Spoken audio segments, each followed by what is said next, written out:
நான் கண்ணன் ராமநாதன். இது என்னோட ரெண்டாவது செஸ் வீடியோ. இன்றைக்கி நம்ம பார்க்க போகிற கேம் வந்து ஸ்பாஸ்கி அகைன்ஸ்ட் பிரான்ஸ்டெயின். ஸ்பாஸ்கி எல்லாருக்கும் தெரிஞ்சிருக்கும். அவர் தான் 10th வேர்ல்டு சாம்பியன். 72ல் ஃபிஷர்கிட்ட ஒரு ஃபேமஸ் கேம் ஒன்று விளையாடி, ஃபேமஸ் மேட்ச் ஒன்று விளையாடி தோற்று போனார் செஸ் சாம்பியன்ஷிப்பு. அவரோட ஸ்டைல் ஆஃப் பிளே பார்த்திங்க அப்படின்னா ரொம்ப ஃப்ளெக்சிபிள். ஆனால் அவரோட இனிஷியல் கரியர் டைம்லலாம் பார்த்திங்க அவர் அப்படின்னா அவ்வளோ ஃப்ளெக்சிபிளாக இருந்தது இல்லை. அப்போல்லாம் வந்து அவர் அக்ரெசிவ் பிளேயர், அவர் பயங்கர அட்டாக்கிங்காக விளையாடக்கூடியவர். அதுக்கப்புறம் இகோ பொன்ட்ராவ்ஸ்கி அப்படின்னு சொல்லி ஒரு செஸ் ஜிஎம், ஒரு ரஷ்யன் ஜிஎம் வந்து இவருக்கு கோச்சாக வந்து ஜாயின் பண்ணிட்ட பிறகு இவரோட பிளே வந்து ஒரு மாதிரி கம்ப்ளீட் ஆச்சு அப்படின்னு தான் சொல்லணும். 66ல் பெட்ரோஷியனை சேலஞ்ச் பண்ணார் வேர்ல்டு செஸ் சாம்பியன்ஷிப்புக்காக. அந்த மேட்ச்சில் தோற்று போனார். ஆனால் பெட்ரோஷியனுக்காக ஸ்பெசிஃபிக்காக ப்ரிப்பேர் பண்ணிட்டு அவரோட நெகட்டிவ் பிளேன்னு சொல்லக்கூடிய அந்த டைப் ஆஃப் பிளேக்காக ஸ்பெசிஃபிக்காக ப்ரிப்பேர் பண்ணிட்டு 69ல் வேர்ல்டு சாம்பியன் ஆனார். பெட்ரோஷியனோடது வந்து ஏன் நெகட்டிவ் பிளேன்னு சொல்லுவாங்கன்னா, ஆக்சுவலாக பெட்ரோஷியன் என்ன பண்ணுவார், ஆப்போனண்ட்டோட பொசிஷனில் இருக்கிற எல்லா பாசிபிலிட்டிஸையும் பார்த்து அது எல்லாத்தையும் நியூட்ரலைஸ் பண்ணுற மாதிரி முதல்ல மூவ்ஸ் எல்லாம் விளையாடுவார். ஸோ டோட்டலாக எல்லாத்தையும் நியூட்ரலைஸ் பண்ணிவிட்டு ஆப்போனண்ட்டுக்கு இனிமேல் சான்ஸே இல்லை அப்படின்ற மாதிரி ஒரு சுச்சுவேஷனில் தான் இவர் என்ன பண்ணுவார் அப்படின்னா, இவரோட அட்வான்டேஜஸ்லாம் மெதுவாக இன்க்ரீஸ் பண்ணி டோட்டலாக ஆப்போனண்ட்டோட கழுத்தை பிடிச்ச மாதிரி ஆயிரும். ஆப்போனண்ட்டுக்கு என்ன பண்ணுறதுனே தெரியாது. ஸோ அவரோட டைப் ஆஃப் பிளே பார்த்தீங்க அப்படின்னா ரொம்ப டீப். ஆனால் இப்போ என் லெவலுக்குலாம் பார்த்தீங்க அப்படின்னா அதெல்லாம் ரொம்ப ட்ரை. வேற என்ன ஒரு நார்மல் 1500 1600 ரேட்டிங் அந்த மாதிரி அந்த லெவலில் விளையாடக்கூடிய என்ன மாதிரி ஆட்களுக்கெல்லாம் பார்த்தீங்க அப்படின்னா அவரோட கேம்ஸ்லாம் ரொம்ப வே அபவ் த ஹெட், ரொம்ப ட்ரையாக தான் இருக்கும். ஆனால் டாப் ஜிஎம்ஸ்லாம் வந்து ரொம்ப சொல்லுவாங்க, பெட்ரோஷியனோட கேம்ஸ்லாம் படிக்கணும், பொசிஷனலாக நிறையா கற்றுக்கணும் அப்படின்னா அந்த மாதிரி. ஸோ இப்போ பிரான்ஸ்டெயினோட இந்த கேமு, பிரான்ஸ்டெயின் வந்து பார்த்தீங்க அப்படின்னா அவரும் ஒரு கிரேட் டேலண்ட், எக்ஸ்ட்ரீம் டேலண்ட் தான் சொல்லணும். ஆக்சுவலாக one of those unfortunate players who didn't become a world champion. So இவர் என்ன சொல்லுவாங்க அப்படின்னா, இவர் பால் கெரஸ், விக்டர் கோஷ்னாய், இவங்க 3 பேரும் வந்து பார்த்திங்கன்னா ரொம்ப வேர்ல்டு சாம்பியன் ஆகிறதுக்கான எல்லா குவாலிட்டிஸும் எல்லா தகுதிகளும் அவங்கக்கிட்ட இருந்தும் வேர்ல்டு சாம்பியன் ஆக முடியாமல் போனவங்க. Which is very true. In fact Bronstein வந்து 51ல் பாட்வினிக்கை சேலஞ்ச் பண்ணார். அப்போ பாட்வினிக் தான் வந்து வேர்ல்டு சாம்பியனாக இருந்தார். அந்த மேட்ச்சில் என்னாச்சு அப்படின்னா 24 கேம்ஸ் அந்த மேட்ச்சு. 22nd கேம் எண்டு வரைக்கும் பிரான்ஸ்டெயின் தான் லீடிங்கில் இருந்தார், ஒரு பாயிண்ட் லீடிங்கில் இருந்தார். ஸோ கிட்டத்தட்ட அவர் வின் பண்ணிட்டாரு அப்படின்னு எல்லாம் முடிவு பண்ணும்போது 23rd கேம் கரெக்டாக தோற்று போனார். 24th கேம் ட்ராவ் ஆகிடுச்சு.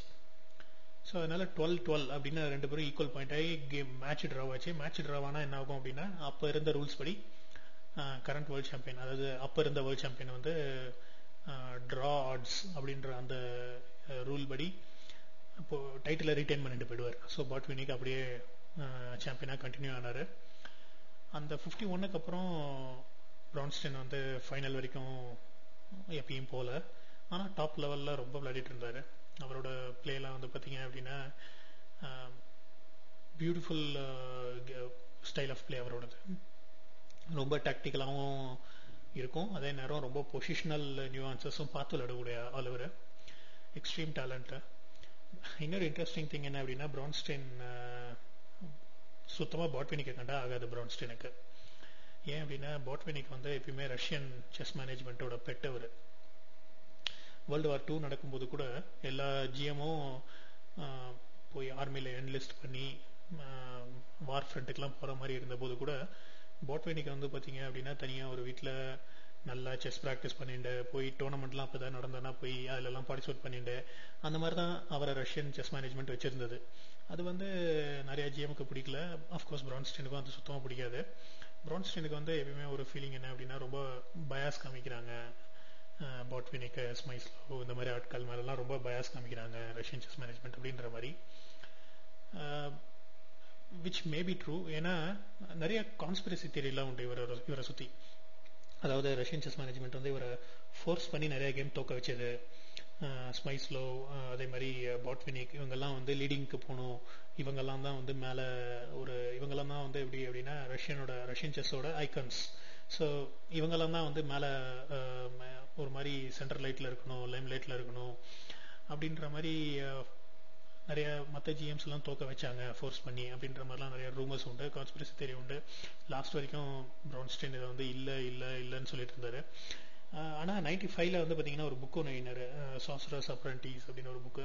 அந்த புக்கில் என்ன சொல்லியிருப்பார் அப்படின்னா, அஃப்கோர்ஸ் ரஷ்யன் செஸ் மேனேஜ்மெண்ட் வந்து எனக்கு ப்ரெஷர் கொடுத்தது, ஆனால் அந்த ப்ரெஷர்னால நான் பிரேக் டவுன் ஆனேன் அப்படின்னா அது ஏன் ப்ராப்ளம் அப்படின்ற மாதிரி மழுப்பியிருப்பார். அப்பயும் வந்து எதுவுமே நேம்லாம் அவர் வந்து சொல்லலை வெளியே. ஆமாம் ப்ரெஷர் வந்தது அப்படின்லாம் அவர் ஒத்துக்கவும் இல்லை லாஸ்ட் வரைக்கும். 2006ல் இப்போ தான் போன இயர் தான் வந்து செத்து போனார். ரொம்ப நல்ல பிளேயர். இவரோட கேம்ஸ் எல்லாம் விளையாடி பார்க்குறது வந்து ரொம்ப இன்ட்ரெஸ்டிங்காக இருக்கும். ப்ளஸ் இவர் வந்து மோர் தென் செஸ் பிளேயர், நல்ல செஸ் ஆத்தர் இவர் ஆக்சுவலாக. இவரோட ஜுரிச் 1953 டோர்னமெண்ட்டை பற்றின ஒரு புக்கு, ஜுரிச் 1953 இன்டர்நேஷ்னல் டோர்னமெண்ட் அப்படின்றது தான் அந்த புக்கு நேமே, அந்த டோர்னமெண்ட் புக். அது அந்த டோர்னமெண்ட்டில் நடந்த எல்லா கேம்ஸையும் அனலைஸ் பண்ணி ப்ளஸ் பிஹைண்ட் த சீன்ஸ் நடந்த ட்ராமாஸ் எல்லாத்தையுமே வந்து கேப்சர் பண்ணியிருப்பாரு. ரொம்ப நல்லா இருக்கும் அந்த புக்கு, கிடச்சுன்னா படிச்சு பாருங்க. அதே மாதிரி கிங்ஸ் இண்டியன் டிஃபென்ஸ் நிறைய டெவலப், அந்த தியரி டெவலப் பண்ணதுக்கு நிறைய ஹெல்ப்ஃபுல்லாக இருந்தார் இவர். இவரோட favourite opening Kings Indian defence. Kings Indian defence இவரோட ஃபேவரட் ஓப்பனிங்கே தவிர இவர் வந்து ஒரு மாதிரி ஓப்பனிங் தியரட்டிஷியன். அவர் ரொம்ப ஏகப்பட்ட ஓப்பனிங்ஸ் வந்து டெவலப் ஆகிறதுக்கு ஹெல்ப் பண்ணியிருக்காரு அவர். ப்ளஸ் நிறைய ஆர்டிகல்ஸ்லாம் பப்ளிஷ் பண்ணிருப்பார் ஒவ்வொரு ஓப்பனிங்கை அனலைஸ் பண்ணி. இந்த கேம் பார்த்தீங்க அப்படின்னா ஒரு கிங்ஸ் கேம்பிட் ஓப்பனிங் கேம். இந்த கேம் வந்து ரெண்டு வகையில் இது வந்து சிக்னிஃபிகண்ட்.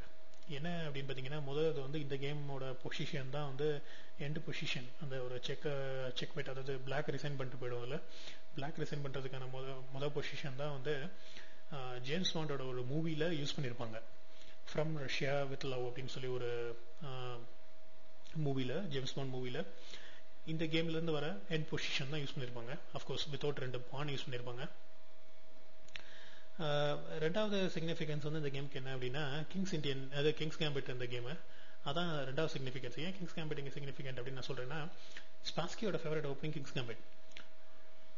அவர் வந்து ஜென்ரலாக இந்த கிங்ஸ் கேம்பிட் யூஸ் பண்ணி மற்ற ஜிஎம்ஸை ரொம்ப நார்மல் பிளேயரை தோக்கடிக்கிற மாதிரி தோக்கடிப்பார். ஆனால் பிரான்ஸ்டனுக்கு அகேன்ஸ்டாக அவர் இந்த கிங்ஸ் கேம்பிட் விளையாண்டது தான் பெரிய விஷயம். ஏன்னா இந்த பிரான்ஸ்டனும் பார்த்தீங்கன்னா கிங்ஸ் கேம்பிட்டில் ஒரு வெல் நோன் எக்ஸ்பர்ட்.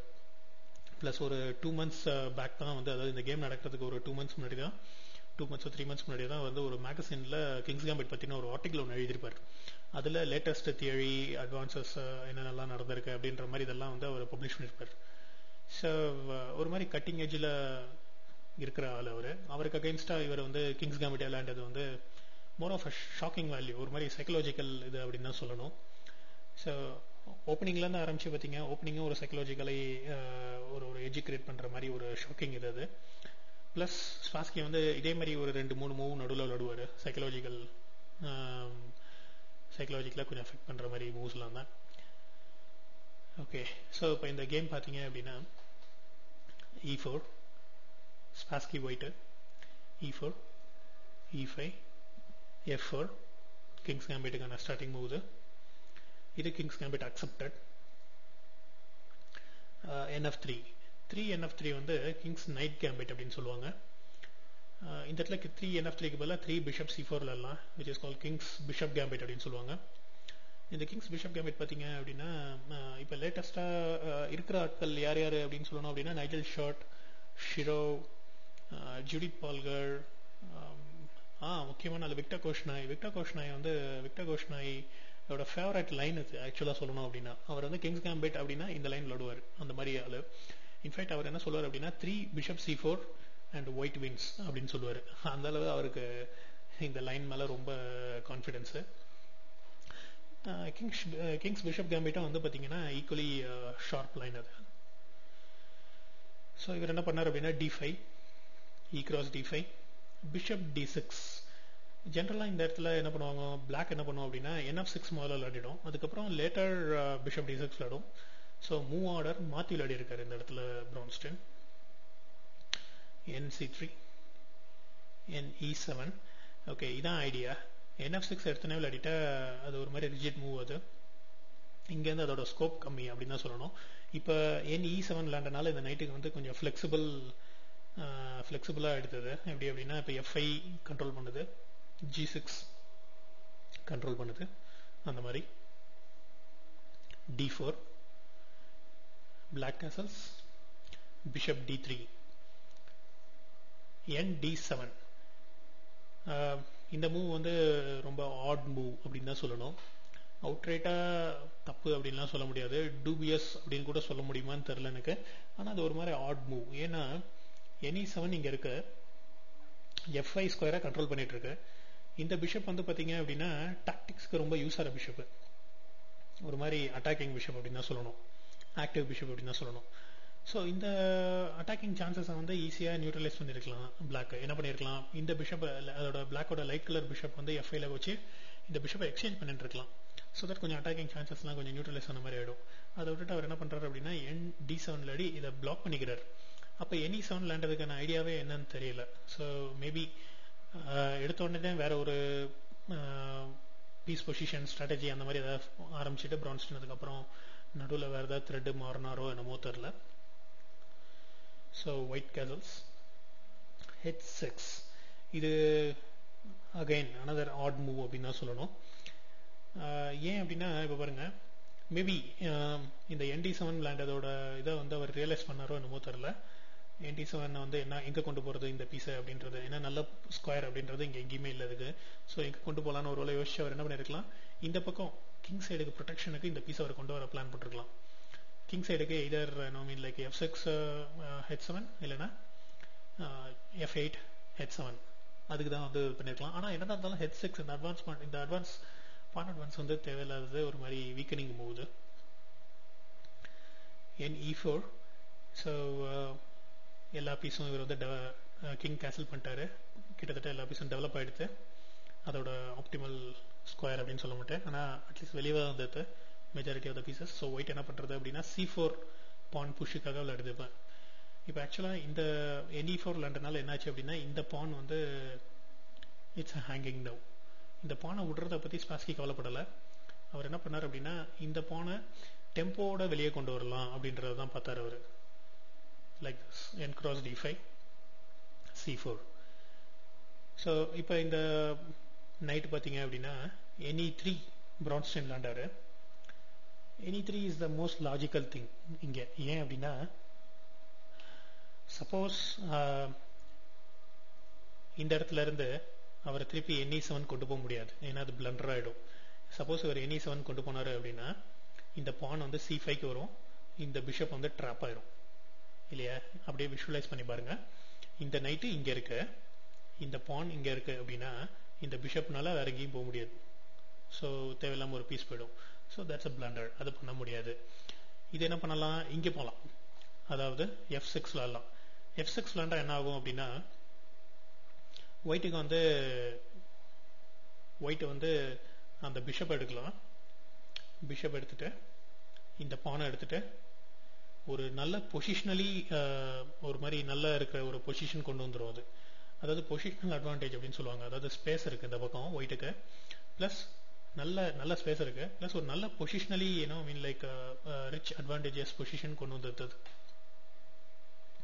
ஸோ இந்த மாதிரி பொசிஷனை ஒயிட்டுக்கு தரதுக்கு பதிலாக பிளாக் என்ன பண்ணிட்டு அப்படின்னா NE3 விளையாடிட்டு, ஓகே இதில் வந்து இப்போ இன்னொரு ஒரு பாசிபிலிட்டி இருக்கு. C4 விளையாண்டதுக்கப்புறம் இதனால இங்கே போக முடியாது இல்லையா, இது வந்து பிளண்டர் ஆகிடும். அது சப்போஸ் இங்கே போச்சு அப்படின்னா இது மேலே வந்துடும், ஃபோர்க் ஆகிடும் அது. ஸோ அதுவும் பண்ண முடியாது. பெஸ்ட் வந்து என்ன அப்படின்னா இதை தூக்கி NE3 வச்சு நைட்டையும் குயினையும் ரூக்கையும் ஃபோர்க் பண்ணோம் அப்படின்னா இந்த பிஷப்பை விட்டு தான் ஆகணும். அப்போ அட்லீஸ்ட் வந்து பிளாக்குக்கு வந்து பிஷப் பேராவது கிடைக்கும், அதான் ஐடியா. ஸோ பிஷப் பேர் கிடைக்கிறது வந்து என்ன அட்வான்டேஜ் அப்படின்னா பொசிஷன் ஓப்பன் ஆச்சு அப்படின்னா பிஷப் பேர் வந்து ரொம்ப அட்வான்டேஜஸ். ஏன்னா பிஷப் வந்து லாங் ரேஞ்ச் பீசஸ் இல்லையா, அதெல்லாம் வந்து எப்படி அப்படின்னா இங்கே C8ல இருக்கிற பிஷப் வந்து இந்த ஃபுல் டயக்னலை கண்ட்ரோல் பண்ணும், லாங் ரேஞ்ச் பீசஸ். ஸோ அதனால பொசிஷன் ஓப்பன் ஆச்சு அப்படின்னா பிஷப் பேர் வந்து ரொம்ப அட்வான்டேஜஸ். இன்ஃபேக்ட் பிஷப் பேர் வந்து நிறைய GMs இன்ஃபேக்ட் நிறைய பேர் வந்து ப்ரிஃபர் பண்ணுவாங்க. இன்ஃபேக்ட் ஃபிஷர்லாம் என்ன பண்ணுவார் அப்படின்னா நைட்டை அவர் கூல விடுவார், பிஷப்பை பத்திரப்படுத்தி வச்சுப்பார். அந்த மாதிரி ஆள். அவருக்கு வந்து எப்படி அப்படின்னா பிஷப் வந்து எக்ஸ்ட்ரா வேல்யூ அப்படின்றது அவரோட சிந்தாந்தம் அப்படின்னு தான் சொல்லணும். ஓகே, ஸோ இந்த இடத்துல வந்து பிரான்ஸ்டன் எதிர்பார்த்தபடி பிஷப் கிராஸ் E3, இவர் பானை வச்சு கட் பண்ணிக்கிட்டாரு. C5, bishop E7, bishop C2. So இப்போதைக்கு பார்த்தீங்க அப்படின்னா இந்த C5 மூவ்னால இந்த பிஷப் வந்து நகர்ற மாதிரி எடுத்து இப்போ இமீடியட் த்ரெட்டு இமீடியட் அட்டாக் அப்படின்னு எதுவுமே கிடையாது பிளாக்குக்கு against white king side basic idea தான். ஸோ இப்போ வந்து என்ன பண்ணலாம் அப்படின்னா ஒயிட்டை வந்து பொறுமையாக அதோட அட்டாக்கை பில்ட் பண்ணலாம். இப்போ நார்மலாக ஒயிட்டோட ஒரு பிளான் என்னவா இருக்கலாம் அப்படின்னா இந்த பானை வின் பண்ணுறது, லைக் குயின் E2, அதுக்கப்புறம் வந்து குயின் கிராஸ் அந்த மாதிரி ஏதாவது வருது, அந்த மாதிரி ஒரு பான் வின் பண்ணுறதுக்கான சான்சஸ்லாம் இருக்கலாம். ஆனால் இந்த இடத்துல ஸ்பாஸ்கி என்ன விளையாண்டாரு, டேரெக்டாக அட்டாக்கு விளையாண்டாரு, பிஷப் C2 விளையாண்டார். பிஷப் C2 ஏன் இந்த ஸ்கொயரை ஃப்ரீ பண்ணுது, ஸோ தட் குயின் வந்து இங்கே வரலாம் இந்த டயக்னலுக்காக, அதுக்காக. ஸோ அவர் என்ன பண்ணிட்டார் அப்படின்னா இந்த டயக்னல் அது குயின் வரப்போகுது அப்படின்னோடனே இந்த நைட்டை வேக வேகமாக கிங் சைடுக்கு கொண்டு வர பார்க்குறாரு. ஏன்னா இந்த பக்கம் வந்து ப்ரொடெக்ஷனுக்கு எந்த பீசஸுமே இல்லை, அதனால இந்த நைட்டை கொண்டு வரதுக்கான இந்த ஸ்கொயரை ஃப்ரீ பண்ணிட்டார். ஸோ இவர் வந்து குயின் E2 குயின் D3 விளையாண்டாரு. எப்படி இருந்தாலும் இவர் வந்து இவரோட அட்டாக்கை கண்டினியூ பண்ணிட்டு தான் இருக்காரு. அதை பார்த்த பிரான்ஸ்டைன் என்ன பண்ணார் அப்படின்னா சரி ஓகே நடுவில் ஒரு ஸ்பேனர் மூவ் விடுவோம், கொஞ்சம் அதாவது எப்படி அப்படின்னா அவரோட திங்கிங்கை கொஞ்சம் மாற்ற ட்ரை பண்ணுவோம், கொஞ்சம் கன்ஃபியூஸ் பண்ண ட்ரை பண்ணுவோம் அப்படின்றதுக்காக E2 விளையாண்டார். ஸோ இப்போ டைரக்ட் த்ரெட் வந்து என்ன அப்படின்னா E cross F1 குயின் செக்கு, குயின் ஆக்கிடுவேன் அப்படின்ற மாதிரி, அதான் செக்கு, இந்த பீஸை வின் பண்ணிடுவேன் அப்படின்றது தான் பிரான்ஸ்டைனோட த்ரெட்டு. ஸ்பாஸ்கி என்ன பண்ணார் அப்படின்னா ND6 இந்த மூவ் பார்த்தீங்க அப்படின்னா டைரக்ட் இப்போ த்ரெட் என்ன அப்படின்னா இந்த குயின் வந்து இங்கே வந்துடும், H7 ஒரு செக்கு, ஸோ கிங்கை வந்து F8க்கு மூவ் ஆகுது அப்படின்னா H8 மேட், இதான் வந்து த்ரெட்டு. 2 மூவ்ஸில் நான் மேட் பண்ணுவேன் அப்படின்றது தான் த்ரெட்டு.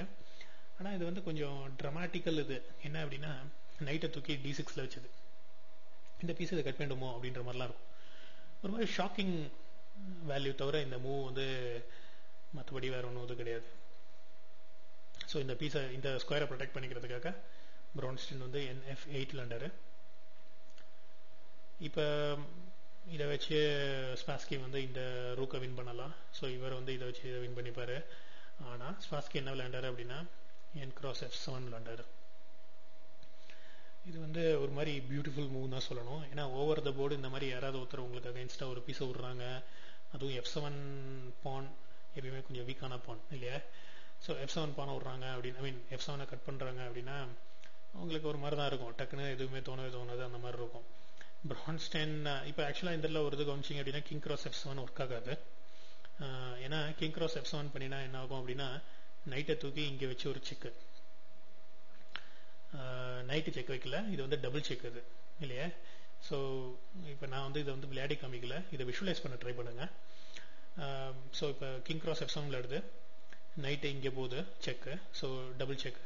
இல்லை அது விளையாடுறதுக்கு முன்னாடி என்ன பண்ணலாம் அப்படின்னா பிஷப் B3 செக்கு, பிஷப் B3 செக்கு அப்படின்னா ஆட்டோமேட்டிக்காக கிங்கை வந்து இதை ப்ரொடெக்ட் பண்ணுறதுக்கு என்ன பண்ணலாம் அப்படின்னா இந்த பிஷப் இங்கே வரலாம். So maybe bishop E6 protect பண்ணுது, இந்த பிஷப் இங்கே வச்சு செக் பண்ணதுக்கு பிஷப் E6 இங்கே வருது. Night G6, night G5 plus. So இது வந்து இங்கே பின்னாடி நகர்ந்து தான் ஆகணும். இது பின்னாடி நகர்ந்த உடனே இது என்ன பண்ணலாம் அப்படின்னா இந்த பிஷப்பை கட் பண்ணி ஒரு செக்கு, இந்த பிஷப்பை கட் பண்ணி ஒரு செக்கு. ஏன்னா இப்போ இதனால இங்கே இப்போ உடனே இது என்ன பண்ணி ஆகணும் அப்படின்னா இதை வச்சு இதை கட் பண்ணி ஆகணும். ஏன் இதை வச்சு இதை கட் பண்ணி ஆகணும், அப்படி இல்லை அப்படின்னா இந்த நைட்டு வந்து இங்கே போயிடும், நைட்டு இங்கே போய் செக் வைக்கும், குயின் போயிடும். ஸோ இதை வச்சு இதை கட் பண்ணோம் அப்படின்னா அதுக்கப்புறம் ஸ்ட்ரைட் ஃபார்வர்ட் ஆகிடும். இதை வச்சு இதை கட் பண்ணின உடனே இந்த ப்ரொடெக்ஷன் போயிடுது. ஸோ அது வந்து அதுக்கப்புறம் மெட்டின் 3 ஆகுது இல்லையா. ஸோ இந்த லைன் விளையாடி பாருங்க.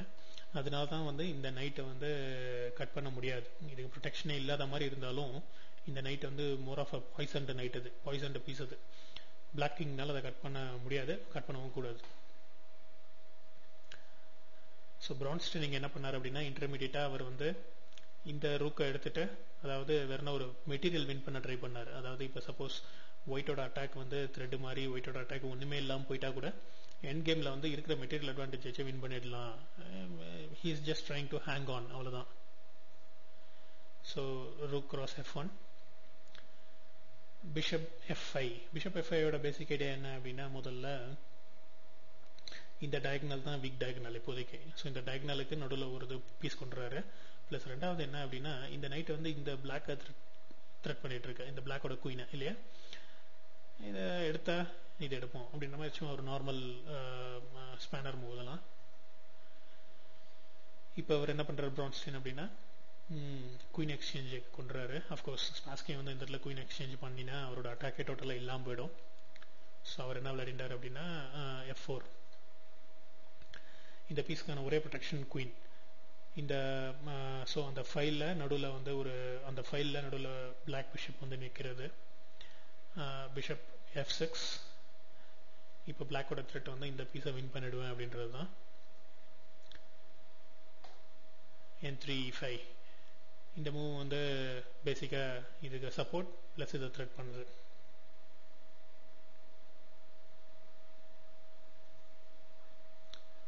Queen E7. Bishop B3. இப்போ கவனிச்சிங்கன்னா தெரியும், பிளாக் வந்து ஒரு டோட்டலி பயங்கர ஆக்வர்ட் பொசிஷனில் இருக்குது, ரொம்ப அன்கம்ஃபர்டபுள் பொசிஷனில் இருக்குது. ஏன் அப்படின்னா இங்கே ஒரு டிஸ்கவர்ட் செக் இருக்குது, அதோட பீசஸ்லாம் இந்த பீஸ் இன்னும் வெளியவே வரல. இந்த பீஸ் வந்து மோர் ஆஃப் இந்த கேம்லேயே இல்லை அப்படின்னு தான் சொல்லணும். எல்லாமே கிராம்ப்டாக இருக்குது. பிளாக்குக்கு சுத்தமாக அட்டாக்கே இல்லை. ஒயிட் வந்து ஃபுல் அட்டாக்ல இருக்கு. ஸோ அவர் என்ன பண்ணினார் அப்படின்னா பிஷப் கிராஸ் E5. ஸோ ஸ்பாஸ்கி வந்து ஆப்வியஸாக ஒரு ஓப்பன் செக் வச்சாரு. அந்த பீஸை கட் பண்ணி ஓப்பன் செக் அதை கிங் H7. ஏன் இந்த இடத்துல கிங் H8 விளையாடலை அப்படின்றதையும் நீங்கள் விளையாடி பார்க்கலாம். கிங் H8 அந்த இடத்துல விளையாடக்கூடாது. ஸோ கிங் H7 விளையாண்டோடனே குயின் E4 ப்ளஸ் ஸ்பாஸ்கியோட 23rd மூவ். இந்த மூவோட பார்த்தீங்க அப்படின்னா பிரான்ஸ்டைனோட பொசிஷன் வந்து டோட்டலி ஹோப்லெஸ் ஆகிடுது. இந்த மூவோட ரிசைன் பண்ணிட்டு போயிட்டார் பிரான்ஸ்டைன். ஏன் அப்படின்னு பார்த்தீங்கன்னா, சப்போஸ் G6 விளையாடுறாரு அப்படின்னா இந்த ஸ்கொயருக்கான ப்ரொடெக்ஷன், ஐ மீன் இந்த பானுக்கான ப்ரொடெக்ஷன் இந்த நைட்டு மட்டும் ரைட்டா. ஸோ இந்த நைட்டை எடுக்கிறது தான் அடுத்த லாஜிக்கல் மூவ். இது பேர் டிஸ்ட்ரக்ஷன் அப்படின்னு பேர். இது ஒரு டாக்டிக்கல் மோட்டிவ். இது குயின் G7. இதுதான் வந்து கரெக்டான மூவாக இருக்கும். சப்போஸ் இந்த இடத்துல குயின் G7 விளையாடாம R cross F6 R cross F8 விளையாடுறதுன்னு வச்சுக்கோங்க black. Queen cross G6 plus king H8, queen cross H6 plus queen H7, நைட்டை தூக்கி இங்கே வச்ச மெட். ஸோ ஹோப்லெஸ் பொசிஷன் பிளாக்குக்கு. அதனால தான் பிரான்ஸ்டைன் ரிசைன் பண்ணிட்டு போயிட்டாரு. ஓகே, ஸோ இந்த கேமை பற்றின உங்கள் கமெண்ட்ஸ் இல்லை இந்த கேமில் ஏதாவது அனாலிசிஸ் வந்து உங்களுக்கு வேறு மாதிரி தோணித்து அப்படின்னாலும் சொல்லுங்கள் ப்ளீஸ். நீங்கள் எனக்கு கமெண்ட் அடிக்கலாம், இல்லை எனக்கு ஒரு மெயில் அனுப்பலாம். காண்டாக்ட் மீ அப்படின்னு என்னோட ஒரு காண்டாக்ட் ஃபார்ம் இருக்குது வெப்சைட்டில். ஸோ அது வழியாக நீங்கள் எனக்கு ஒரு மெயில் அனுப்பலாம். As usual I am looking for some feedback on these. இதை தவிர எனக்கு வந்து இப்போ நான் புதுசாக ஒரு பேஜ் கிரியேட் பண்ணியிருக்கேன் என்னோடய ப்ளாகில். செஸ் வீடியோ டியூட்டர்ஸ் அப்படின்னு ஒரு இது இருக்கும், ஒரு பேஜ் ஒன்று இருக்கும். மேலே டாப் நேவிகேஷன் பாரில் பார்த்தீங்கன்னா இருக்கும். அதில் நான் வந்து ஒரு லே அவுட் ஒன்று இது பண்ணியிருக்கேன். I have put together layout basically. அந்த ஒரு டியூட்டர் மாதிரி அது தமிழில் பண்ணணும் அப்படின்னு முடிவு பண்ணி ஒரு சின்ன டேபிள் ஆஃப் கண்டென்ட்ஸ் மாதிரி அடிச்சு வச்சுருக்கேன். அதில் ஒவ்வொரு ஐட்டமாக நான் வந்து பண்ணி போஸ்ட் பண்ண நான் அதில் லிங்க் அப்டேட் பண்ணிகிட்டே இருப்பேன். இதை தவிர இன்னும் வேறு ஏதாவது அந்த டேபிள் ஆஃப் கண்டென்ட்ஸ் எல்லாம் படித்து பாருங்கள். அதை தவிர இன்னும் ஏதாவது பண்ணலாம், இல்லை இன்னும் ஏதாவது எக்ஸ்ப்ளனேஷன் இருந்தால் நல்லாயிருக்கும் அப்படின்ற மாதிரி உங்களுக்கு தோணித்தினாலும் please do let me know. என்ன பண்ண முடியும்னு பார்ப்போம் நம்ம. ஓகே, ஸோ நான் வந்து முக்கால்வாசி இன்னைக்கு நைட்டே நான் என்னோட நெக்ஸ்ட் வீடியோவை ரெக்கார்ட் பண்ணுவேன்னு நினைக்கிறேன். So till then, goodbye. Thank you.